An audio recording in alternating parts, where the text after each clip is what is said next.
I'm very proud to introduce our guest by Skype today. I'm not sure I'm happy to be introducing him under these circumstances. We're talking to Turkish publisher Ragip Zarakolu, head of the Belge Publishing House, who has over the last 25 years made a name for himself in Turkey and around the world for daring to publish titles about subjects and peoples that have been taboo in Turkey for a long time. Ragip Zarakolu's personal history parallels his publishing history. He has spent time in jail. His wife, Ayşe Nur Zarakolu, not only spent time in jail, but because of health problems derived there, passed away in 2002. Today, Ragip Zarakolu is speaking to us in Istanbul, but coming from a funeral of a friend who is also a translator who herself spent time in jail for publishing books on Assyrians and on Anatolian Christians. Not only is he just coming from the funeral of a friend translator, but today Ragip's son Denis is also sitting in prison for having participated in demonstrations by and with Kurds in southeast Turkey. Ragip, I'm sure that this introduction still doesn't do you justice. I want to thank you for giving us the time and ask you the same question you asked yourself 20 years later. What has changed? We gave her to the prison healthy. She came back from prison sick. We gave her alive to the Turkish hospitals, and they gave back as that. It is very hard to understand because it was a standard operation, and it shows how the system is defective. Not only justice system, but also the health system is seriously unsecure in this country. Ragip, can you, if we separate the medical procedure issue for a moment, what is it 20 years later that she could have possibly translated or published that was worthy of sending her to prison? Only because she was working for the opposition weekly newspaper, and they were interested. It was a left review, interested in the problems of the youth and the other social problems which is growing in unhealthy city developments. They wanted to prevent, as a journalist, also as a human rights activist, because she was also a member of Human Rights Association, and she was working for the conditions of the political prisoners. So she's a human rights activist, and so it wasn't simply her translation work that got her in trouble, but also her human rights work. Yes.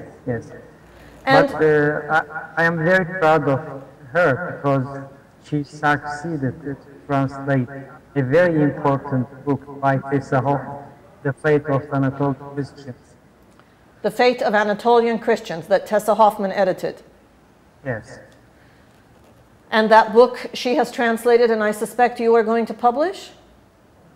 We will publish it in next month. And your son, where is... Yes. Where is your son now? He's in prison in Edirne. First, he was put in a prison in Istanbul. Later, he was sent out of Istanbul, near to Bulgarian border. It is very hard for lawyers, also for me, to connect with him. And the reason is ridiculous because lecturing in a political academy in Turkey, all parties, important parties, has academies. Also, the Peace and Democracy Party has academy, like German Social Democrat Academy or Norwegian, Sweden Social Democratic Academies. And he lectured there, not politics, he lectured political thought, beginning Aristo, coming today. So it is a very good project he prepared to support for a better quality for an opposition party. How old is he? He's 35 years old.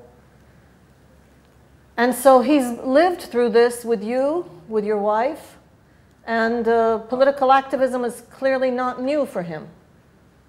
Oh, he was victimized from the beginning because when he was 4 years old, mother was in the Metris prison, and last week he was there. And In the same prison where his mother was?